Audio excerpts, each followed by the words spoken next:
Hello and welcome back students. हम लोग discussion कर रहे थे about the structure of glucose.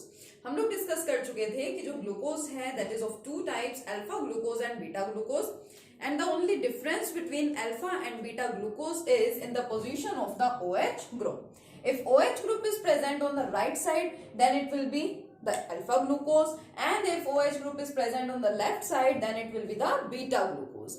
अब ये हम लोगों ने स्ट्रक्चर बना लिया, लेकिन यहाँ पे आपने देखा अल्फा और बीटा ग्लूकोज में डिफरेंस फर्स्ट कार्बन पे ही है ना। फर्स्ट कार्बन के राइट में OH आ रहा है या फर्स्ट कार्बन के लेफ्ट में OH आ रहा है। इस बेस पे क्या हो गया, ग्लूकोज का नेम चेंज हो गया है, alpha glucose and beta glucose उसको बोल देते हैं। अब ये फर्स्ट वाला जो कार्बन है जिसके सराउंडिंग में या जिसके अराउंड OH ग्रुप की पोजीशन हम लोग चेंज कर रहे हैं, इस वाले कार्बन को बोला जाता है एनोमेरिक कार्बन।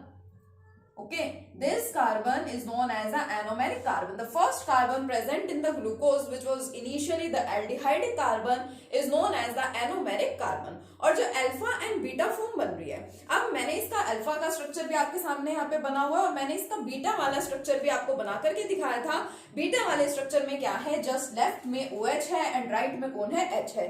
ओवरऑल जो मॉलिक्यूलर फॉर्मूला है वो तो आपके सब्सटेंस का सेम ही रहने वाला है, सिर्फ स्ट्रक्चर में डिफरेंस है। इसलिए अल्फा और बीटा फॉर्म एक दूसरे के आइसोमर्स हैं और इन्हीं आइसोमर्स को क्या बोला जाता है, एनोमर्स, क्योंकि इस कार्बन को हम एनोमेरिक कार्बन बोल रहे हैं। इसी के अराउंड OH ग्रुप की पोजीशन में चेंज आ रहा है, so the isomers produced are known as the anomers.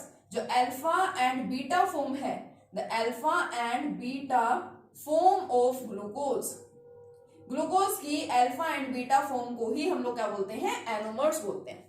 अब ये जो स्ट्रक्चर है इसको देखो, रिंग की फॉर्म में भी हम उसको रिप्रेजेंट कर सकते हैं एंड उस स्ट्रक्चर को क्या बोला जाता है, हैवर्थ स्ट्रक्चर। हैवर्थ स्ट्रक्चर। अब देखना है हमें कि ये हैवर्थ स्ट्रक्चर होते क्या हैं और ये किस तरीके से बनते हैं। कि एक तो हमने स्ट्रक्चर ओपन में और इस तरह से हमने दिखा दिया स्ट्रक्चर को, ठीक है, ग्लूकोज के स्ट्रक्चर को। इसी को हम लोग हैवर्थ स्ट्रक्चर में भी कन्वर्ट कर सकते हैं। Now what are this Haworth structure?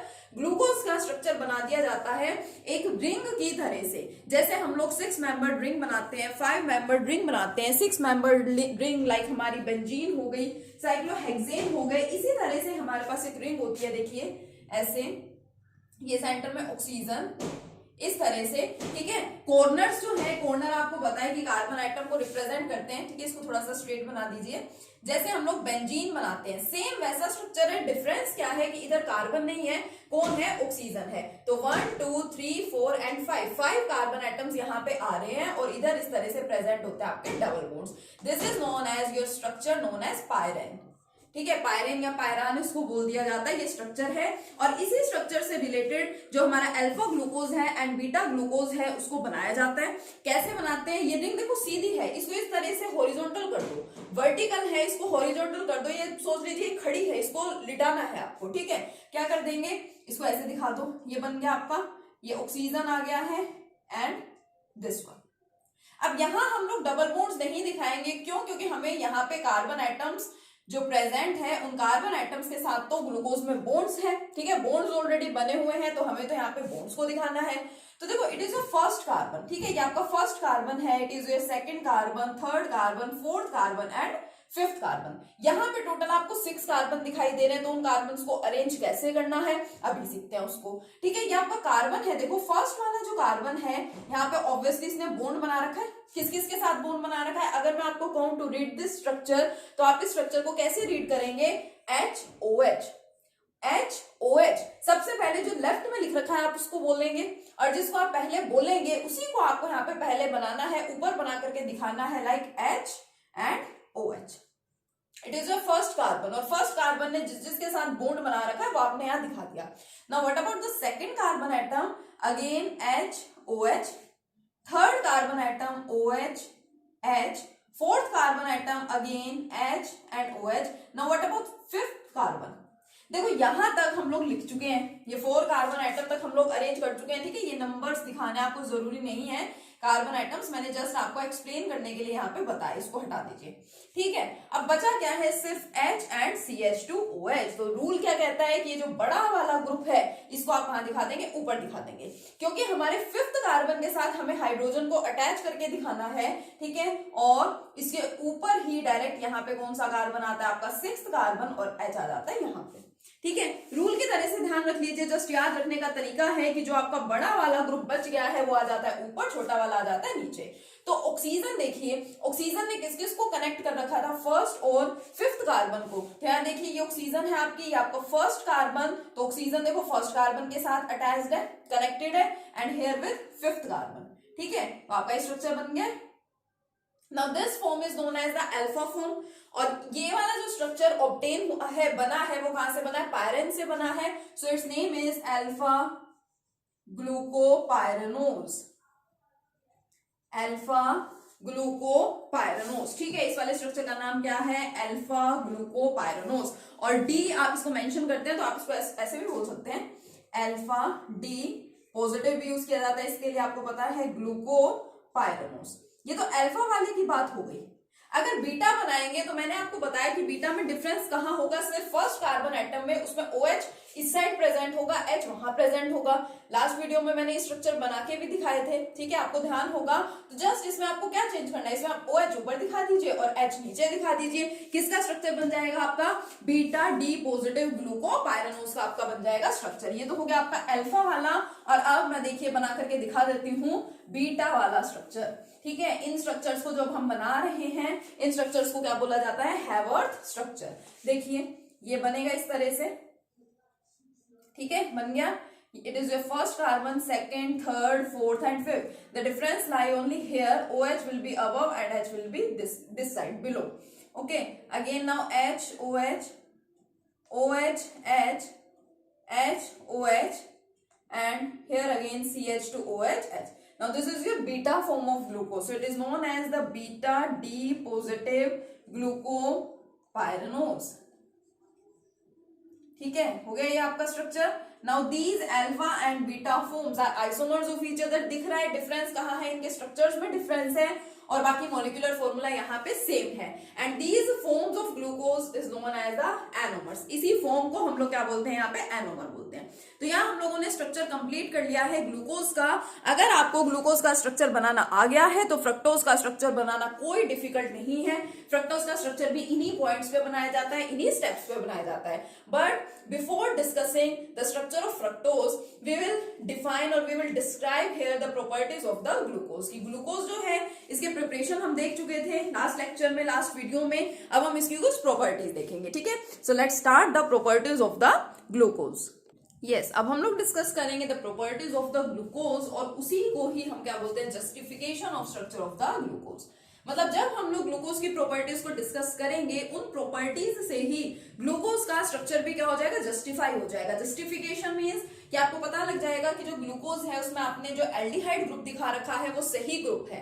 आपने उसके अंदर जो पॉलीहाइड्रोक्सी ग्रुप्स दिखा रखे हैं स्ट्रक्चर में, आप स्ट्रक्चर में बनाते हैं, रिप्रेजेंट करते हैं, वो बिल्कुल करेक्ट है, बिल्कुल ठीक है। ये आपको जस्टिफाई करना है। ठीक है, और प्रॉपर्टीज की हेल्प से आप इसका जस्टिफिकेशन इजिली कर सकते हैं।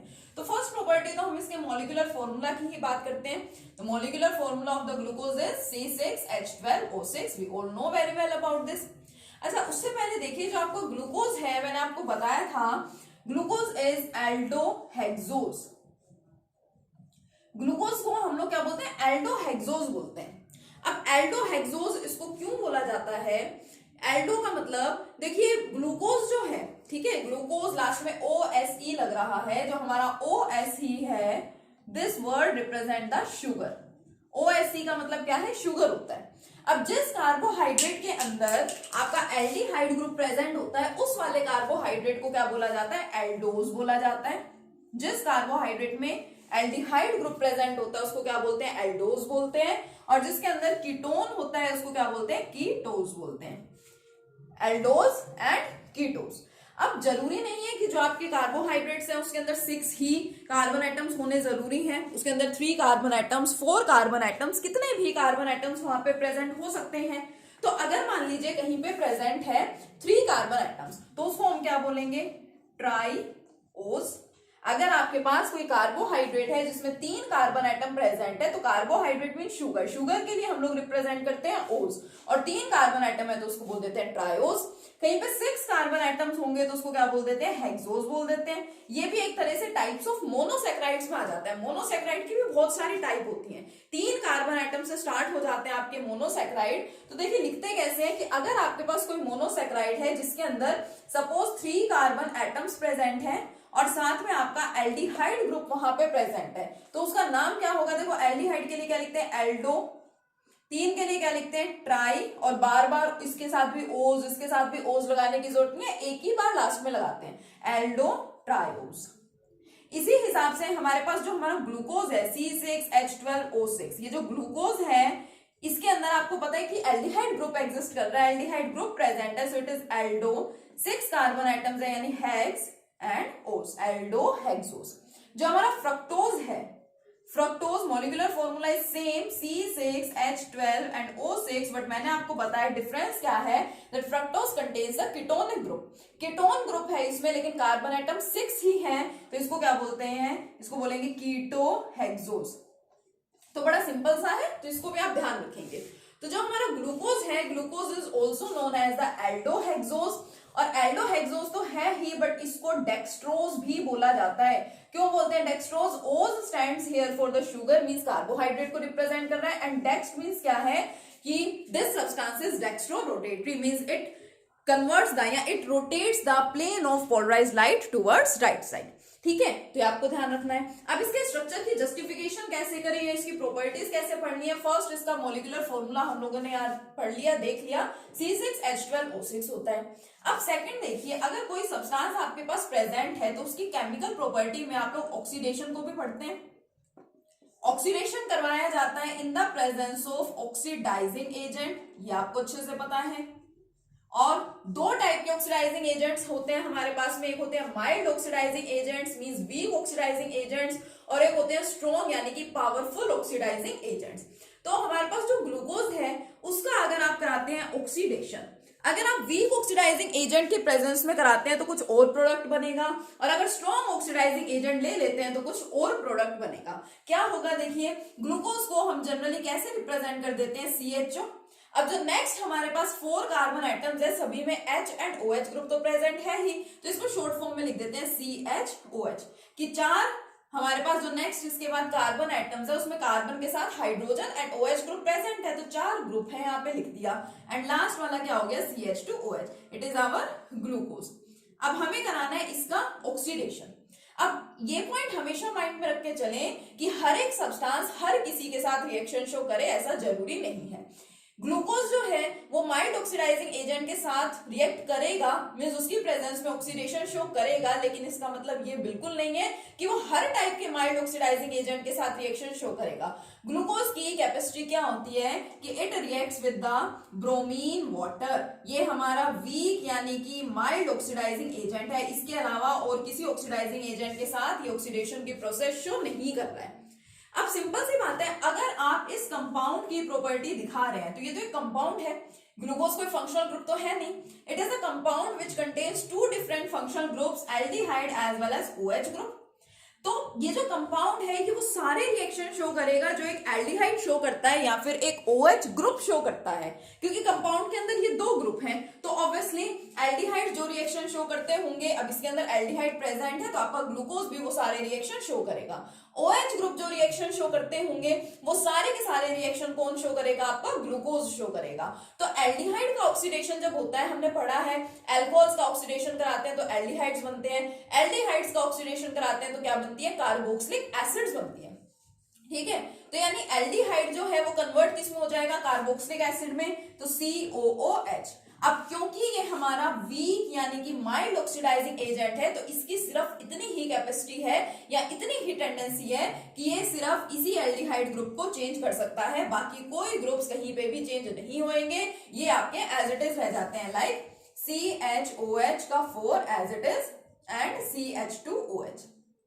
Now this substance produced is known as the gluconic acid।